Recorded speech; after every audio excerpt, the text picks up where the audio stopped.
2011 ମସିହାରେ ଯାହା ଜନଗଣନା ହେଇଥିଲା ସେହି ଆଧାରରେ ବର୍ତ୍ତମାନ ସମସ୍ତ ସରକାରୀ କାର୍ଯ୍ୟକ୍ରମ ଚାଲୁ ରହିଛି, ଯଦ୍ୱାରା କି 2011ରୁ 2024 ଦୀର୍ଘ 13 ବର୍ଷର ଅନ୍ତର ଭିତରେ ତ ବିଭିନ୍ନ ଆୟୋଗ ଆମେ ଯଦି ବିଭିନ୍ନ ଆଗ ଇଏରୁ ନେବା ତେବେ ଜାଣିବା ଯେ ଆମର ଜନସଂଖ୍ୟା ବୃଦ୍ଧି ହୋଇସାରିଛି ଅଲରେଡ଼ି।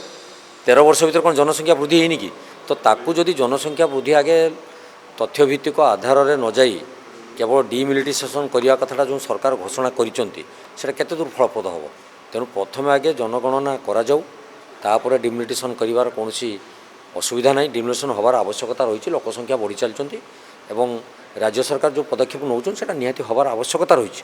କିନ୍ତୁ ଆଗେ ଆମର ଡିମିଲିଟାଇଜେସନ୍ ହେବା ପୂର୍ବରୁ ଆଗେ ଜନଗଣନା କରିବାର ନିହାତି ଆବଶ୍ୟକତା ରହିଛି। 2011 ମସିହାରେ ଯାହା ଜନଗଣନା ହେଇଥିଲା ସେହି ଆଧାରରେ ବର୍ତ୍ତମାନ ସମସ୍ତ ସରକାରୀ କାର୍ଯ୍ୟକ୍ରମ ଚାଲୁ ରହିଛି, ଯଦ୍ୱାରା କି 2011ରୁ 2024 ଦୀର୍ଘ 13 ବର୍ଷର ଅନ୍ତର ଭିତରେ ତ ବିଭିନ୍ନ ଆୟୋଗ ଆମେ ଯଦି ବିଭିନ୍ନ ଆଗ ଇଏରୁ ନେବା ତେବେ ଜାଣିବା ଯେ ଆମର ଜନସଂଖ୍ୟା ବୃଦ୍ଧି ହୋଇସାରିଛି ଅଲରେଡ଼ି।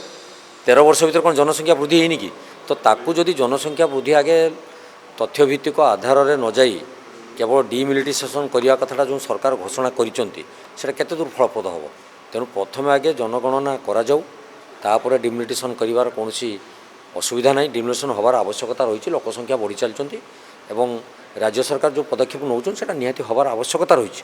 କିନ୍ତୁ ଆଗେ ଆମର ଡିମିଲିଟାଇଜେସନ୍ ହେବା ପୂର୍ବରୁ ଆଗେ ଜନଗଣନା କରିବାର ନିହାତି ଆବଶ୍ୟକତା ରହିଛି।